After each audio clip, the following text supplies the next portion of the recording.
It is that time of year again where we lace up our virtual racing shoes, tighten our gloves, and head onto track. This year's offering the official F1 game promises a wealth of new content, new modes, more immersion into the quickest sport on earth. And just like we had to wait over 200 days for the real F1 to hit the track, it seems as fans of the series there is a few things we're going to have to wait a little longer on too. This is the F1 2020 review.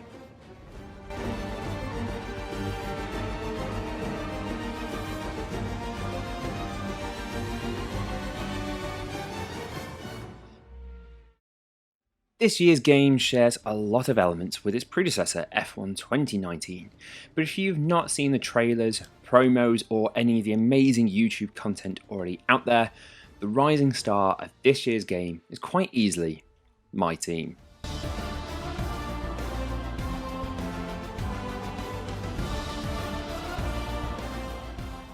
My team allows you to take control of both the steering wheel on track, but also behind the scenes, allowing you to create the 11th team Formula 1. You start at the bottom and work your way to the lofty heights of Mercedes, and well, Mercedes. Like legendary teams before you, McLaren, Jordan and Brabham to name a few, you get to build a team in your image, choosing engine suppliers, sponsors and even selecting your second driver. Lewis Hamilton is not going to be joining you to try and claim his 7th world title, but you do get to choose from a wealth of F2 drivers to build in your team. Designing your team and designing the car is very similar to last year's multiplayer car, but with some additions to designs and adding a few more sponsors along the way, which you couldn't do in last year's game. Forza and GT level sports levels of customization are just not here, which is a shame as levels of creativity in the sim racing world is quite incredible, but this is likely down to a licensing issue. Myself, I designed a car originally which looked way too like the Rocket Williams, and then I created one that was basically an AlphaTauri copy, which probably is the best looking car this year, but one of the best things you can actually do is change this post-creation. So if you decide to change sponsors, colour schemes or anything like that, you can do it after. Okay, we're live in 5. New to this mode, as well as the interviews which are a little bit more real to life, is the ability to upgrade your factory and teams. Ploughing more money into a facility will gain you better results on track and gain more resource points. These teams include aerodynamics, the chassis, personnel within the team, the powertrain, durability, and marketing. Little touches like this are really quite nice and are new to Codemasters and F1. And just like FIFA with career mode, which have taken things away, I can only see Formula 1 adding more features to this along the way into the next generation. The classic R&D tree is back to seasoned fans of the series, which from my time on track is something you definitely need to develop. The car is quite slow compared to the likes of Ferrari, Mercedes and Red Bull and some of the midfield teams, so spending the time on track to earn yourself the resource points is definitely worth it. But what is F1 2020 like on track, where it matters? Well, here are some mixed thoughts.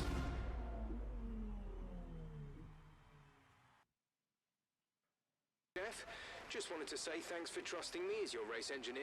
I won't let you down. Codemasters do have a tendency to recycle quite a lot of their content, and something we have to endure again is the practice mode, so P1, P2 and P3.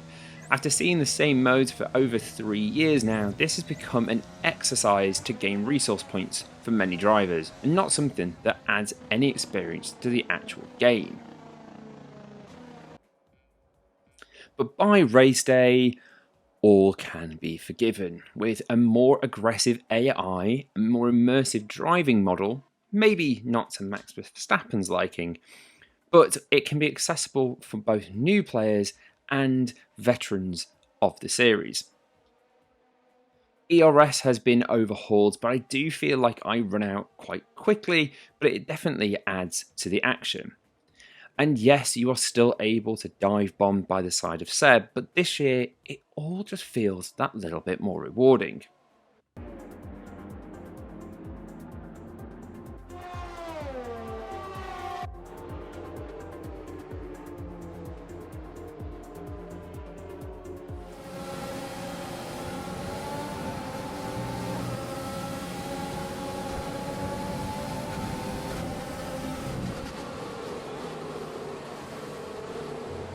Out of my team, all 10 teams have been very well modelled.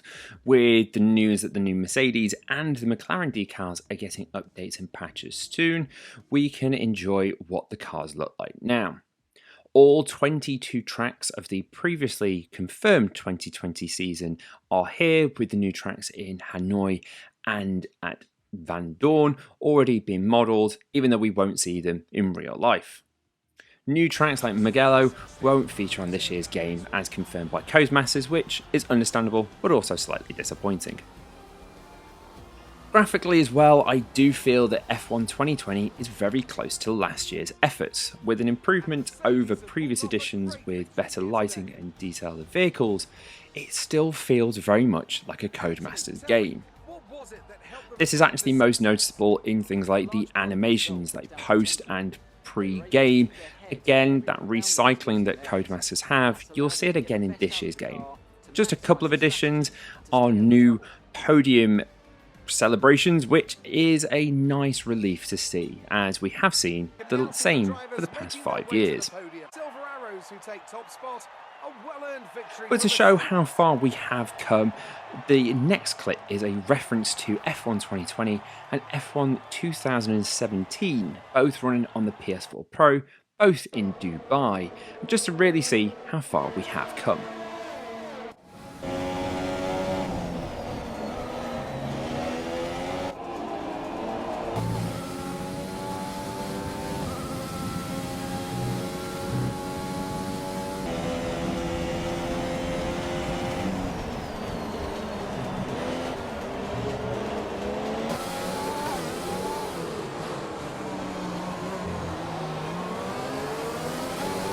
Something that seems to go under the radar as well is the sound of the game, which for me this year is a standout improvement on the on-track improvement.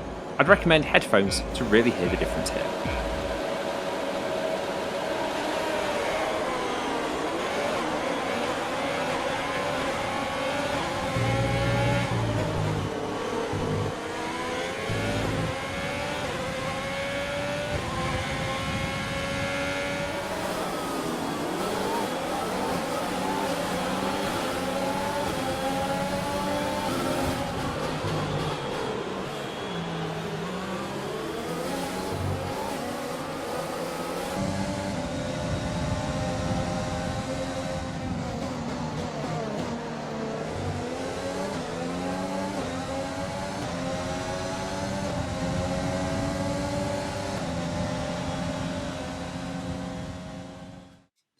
So after hours of already playing the game, would I recommend this? 100%. Yes. As someone who buys the game every year, is a huge fan of the sport, it is frustrating to see elements that are here year after year, but with the challenge of taking my team to World Championship glory, great on-track action, and hopefully a port to PS5, if you enjoy sim racing or F1, go and pick up a copy of F1 2020 now. And if you've enjoyed this review, remember you can subscribe, like, and follow, and I will make more F1 2020 videos if it is something you want. So just remember to comment and let us know. And thank you very much for watching.